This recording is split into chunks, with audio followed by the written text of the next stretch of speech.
You know, we're not like I said before, we're not a pat on the back program, so I'm not going to accept any pats on the backs when we play games like this. They are what they are, man. These, realistically and just full transparency, you know, this game, this funds our athletic program. You know, games like this helps all of our sports at UC Davis, and I'm really proud that the football team, you know, wears that badge every year and plays games like this. And it also gives our guys a great opportunity to play up and play great teams in great environments. And the Washington team is a great team. You know, everything that I saw today says that they got a chance to be really good.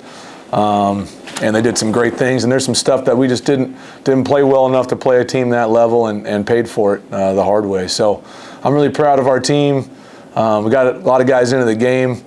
I think we got out healthy for the most part, and you know, now our real season starts. We'll come back. It's been a brutal 3 games, man. We've flown to Alabama, flown to Utah, flown to Washington, got home at 3 a.m. 3 Sundays in a row, and have found a way to still, you know, win 2 games in my mind and be ready to go try to win a championship. So we'll get back, use this bye week, and get ready to finally play some games at home. But I'm really proud of the team and give a lot of credit to Coach Fish and the Huskies. They're a tremendous team. Expect them to have a great year. Yeah, it's hard because, you know, our guys are competitive, and you know, we're going to try and win the game. But there's always a chance in games like this that it gets to a point where, you know, you got to get guys out of the game. I know the Connors brothers weren't happy, or Sam Batu's not happy when we take them out at halftime, or Caden Pinnick, or those, you know, guys like that. But it's just, it gets to a point where, you know, we tried to compete as well as we could. Score got to where it was. Let's get everybody a chance to play and hopefully get back healthy, because, you know, I told the guys all week, this game has no bearing on anything we want to accomplish. It's a one-night, one-hit game that sometimes you can make a special memory like we did 20 years ago. But for the most part, you know, it's going to be pretty realistic in a lot of those situations, and tonight was one of those nights. Yeah, you know, with the new redshirt rule that they started, you know, years back, you can play guys in 4 games, and so you get a chance to get guys like Cam Totten out there playing a lot more. And I just told the team that, you know, when I think about this game years from now, I'm going to think about Cole Batson. You know, that'll be the guy that I think about. He was out there, basically played the whole second half for Rex. He's on every special teams. He's making every tackle. Looked like he had been through a war.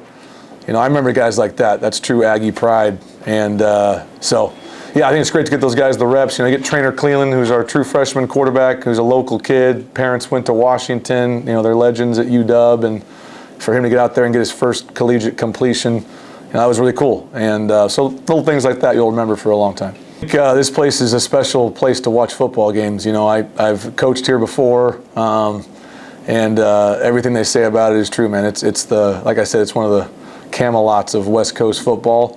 I think we were lucky that school's not in yet. It's a quarter system, I think. So, and I'm sure the fans aren't, you know, coming in droves to see them play the Ags. So we probably got a little lucky that it wasn't as loud as it can be. So I know we had the 2 false starts. It was more of a formational thing. We did a good job handling the crowd noise tonight, and that was a good thing. Again, good for Caden to experience, because he'll have to deal with that later in the year with some places. So. All positive. But this is a special place to watch a football game, and cool for our kids to be here in that environment. You know, I want to be real with them. You know, I want to tell them that don't accept any pats on the back. You know, that's just not what we're about. I don't want anyone to, you know, hey, say great try or great effort. You know, that's not us. We're trying to win football games, and, you know, whenever you look at the scoreboard and see a score like that, it doesn't feel good. But I also told them before the game that I wanted them to keep perspective, because, you know, 20 years ago when we beat Stanford, we went 6-5, right? So it's not like that game mattered down the road. So whether we win or lose the game against Washington, it has no bearing on what we want to do as a program. And our real season starts now. We knew that. We needed to win the first 2 games, come up and play this game against Washington. And now we got 9 games, and 5 of them are at home. And we have 2 bye weeks in that season. And everything sets up for us. If we can stay healthy, you know, we're a top 10 team, and we can make a run at this. So want them to keep perspective, want them to look at the film and be honest with themselves, because there's things on the film that we could have controlled to make this a lot, you know, more competitive than it was. But then after that, let's flush it, use the bye week the right way, and get ready for our next opponent. Worn down football team right now, and it showed tonight. I mean, we're just it's a lot of travel, and we do the best we can at Davis, and I'm really thankful for what we do for our guys in regards to traveling. But it's still hard for an FCS team to have 3 road night games and get back at 3 a.m. and you could see we were a little tired today, but no excuses, man. That's the schedule we had, and I thought we could have played better. But the bye week comes at a great time. Now we get a bye week and then 2 straight games at home, and can get back into our rhythm of things, and hopefully play well enough to take a run at this. The big thing for us is that we really haven't played our best football in 3 games. We've had a lot of mental errors. We have a lot of young guys that are playing. A lot of them in their first football games. We continue to make mental errors that holds us back in all 3 phases.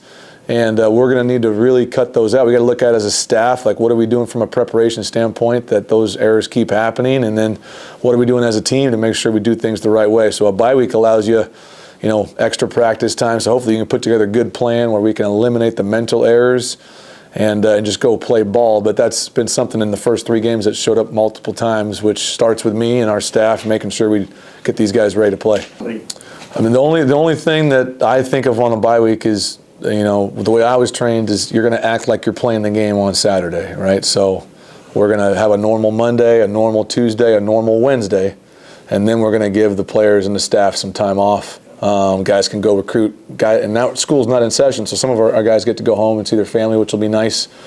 And then we'll come back on Sunday and kind of redo our Monday, Tuesday, Wednesday again. So you kind of get 2 cracks at it, and hopefully that gets you really prepared. Like I was saying, that you avoid the mental errors and feel like the plan's really tight and the guys can go play. I thought last year we did a great job off the bye week. I think we played Northern Colorado and had a good game. So hopefully we can continue that trend, and 2 bye weeks is helpful. So hopefully we can use those to our advantage.